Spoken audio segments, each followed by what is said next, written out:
Good morning. I am David Thompson, the vicar of the Episcopal Church of the Ridge, and this is my sermon for Sunday, June the 14th, proper 6 in ordinary time. I want to assure all our parishioners that the Mission Council is doing everything in its power to open up our churches as soon as possible and as safely as possible. We are following the diocesan guidelines, and as we endeavor to go forward, we will respect those guidelines and do our very best to open our facilities. Please excuse my young dog who is going to be jumping back and forth. I am ready, so much ready, to go back to doing this sermon from our churches, and I pray that very soon we'll be able to do so. As I think about the sermon for the day, which is based on Matthew 9, verses 35 through chapter 10 of Matthew, I think of all the membership clubs that we have in our area. If you go into a Costco or to a Sam's or some other buying club, you are asked to present your membership card. You can go in without a membership card if you get special permission, but you're not allowed to buy anything. As one of our credit cards used to say, membership has its privileges. So we're used to that kind of concept of being a member of something, a member of a club, a member of the church, a member of the Christian church. And we also are members or citizens of this country. And we have to prove it through showing our passport or showing our driver's license. We're asked for our driver's license or proof of membership in this state whenever we become a new patient at a doctor's office or when we have to sign legal papers. If we're pulled over for a traffic violation, we have to show to the authority that we are really, really a member of this place, of this state. But membership had no reasoning or rule in Jesus' time, not in the way that we understand it today. Jesus did not ask his disciples to show a card to people when they ministered. In fact, he didn't give them a card to use. Most of his disciples wouldn't have known how to read or write, let alone the people they were ministering to. So what was important to Jesus and for his disciples was not a membership card, a piece of plastic or a piece of paper, but rather their ability to follow his example, to do what Christ had asked them to do, to be the people of Christ in the midst of the community around them. When my father was born over 100 years ago now, he was born out in the countryside of West Virginia in a house. He didn't need a piece of paper to prove that he was a member of the Thompson clan. His family owned him and he owned them, in the sense of not ownership in the way we mean ownership today, but in the sense that they belonged together. They just knew it. He was born of their flesh. And it wasn't until about 30 years after he was born that he obtained his first birth certificate. He didn't need a birth certificate or a piece of paper to join the army in World War II. They drafted him without that piece of paper. They just assumed that he was a member of the United States since he lived on a farm in Maryland. And the draft board knew his family. So knowing, I want you to know, is better than membership. To know that you're a follower of Christ and to Christ to know you is what's so very important in how we go about our ministry today. I was taught this in a very, casual manner when I went to seminary. It was there at seminary that I met two extraordinary people, Olivia and Archie. They were the cooks at our refectory or our dining hall.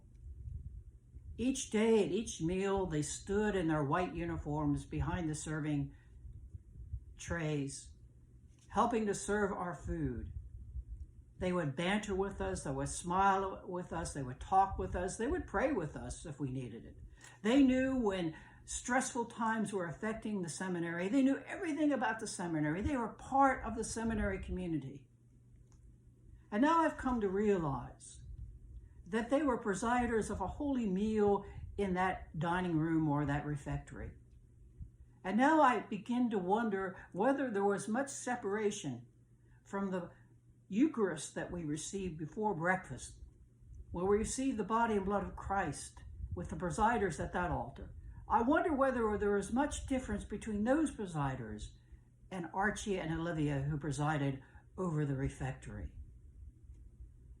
Each of those presiders was intent on providing us with a food that would nurture us for the rest of the day. And just as our seminary professors opened my heart and my mind to question and to perceive and to think theologically, so Archie and Olivia opened my heart and my mind to perceive what it really meant to be a minister of God. For they were ministers, and they showed me that ministry was not just about thinking, not just about expressing words, but about doing and being that person who had faith and who has faith in the world. I think we often perceive that Jesus called those first 12 disciples, Andrews, James, and John, Peter, etc., and that once he called those 12, his call in a way was finished. But Jesus calls to us in each generation to become his disciples, or I would rather like us to think that we become his apprentices. Because an apprentice is somebody who learns the trade by doing. And this is the only way we will ever learn how to be a Christian, is by doing. A piece of paper may prove that we've been baptized. Going to church may prove that we are regular at worship. But it's by doing, being that person of Christ in the world, that is so, so, so important. And it demonstrates to the world that our Christ is very much alive in us, and we in him. And that our faith is a faith that is not just about words, but is about action. And you know, the real blessing about being a Christian is we don't have to succeed at what we're doing. What we have to do is to try to do the very best that we can. I have a hero of the faith whom you have never heard of, and I'm sure that 99% of the people in the world have never heard of this person. His name is George Benford, and I'm sure that George by now has gone on to receive his greater reward in heaven. But when I was a young curate in Annapolis, Maryland, just out of seminary, wet and on every part of my body, I encountered George, who was our acolyte director. And George was in his mid-50s then, a devout man, a man who loved life and loved kids. So each Monday night, we had acolyte practice. And over 50 kids showed up for acolyte practice from first grade through senior high. And George only had one rule. Well, no, two rules. No cussing and no fighting. And for the first hour, these young people could do anything they wanted to do. They could sit on the church steps and talk to one another. They could play football or some other sport. They could play board games. They could just walk around the property. They could do anything they wanted for the first hour. And then we ate a meal together. We broke bread together. And then we trained for a half an hour. What George realized was that these kids had such structured lives that they needed a couple hours of their week to be unstructured, to do whatever their heart wanted them to do, to allow them to be kids with adults around, but to do things with one another safely. And you know what? These kids were faithful to the church. They came to church week in and week out. They were faithful as acolytes. They loved being acolytes. And the reason they loved doing all this was because of George. And George did nothing more than to share his sincere faith with these kids. He was not a phony, and they knew that. He loved them, and they loved him.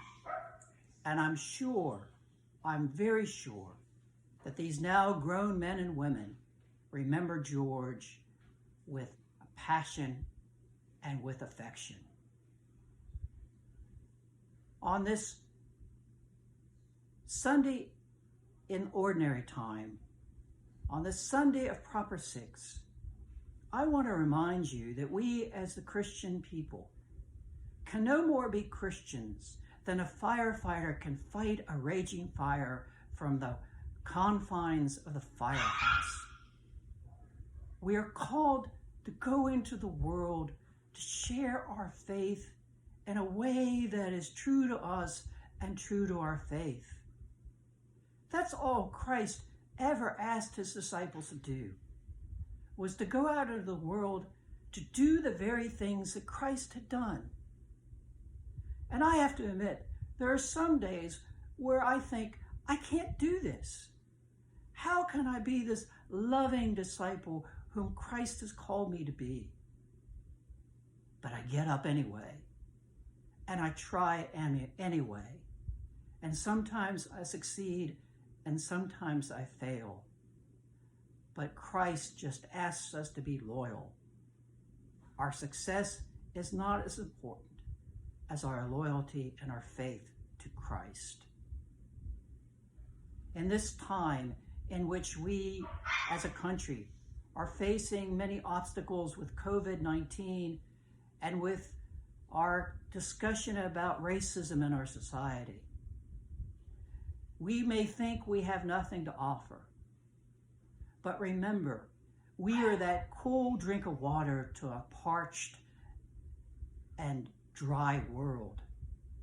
We are that cool drink of water to a bunches of people who think that Christ has nothing to share with them. But Christ does. He has you and me to share with them. And when we think there are no demons in this world, and when we think we cannot conquer them, I want you to look around again. Because our world and our country, it is full of demons. Demons that Christ has given us the ability and the will to conquer. Be brave, be faith-filled, and know that the love of God that is within you is the love that the people around you so desperately needs. Share it, be it, do it. Be a disciple of Christ. Amen.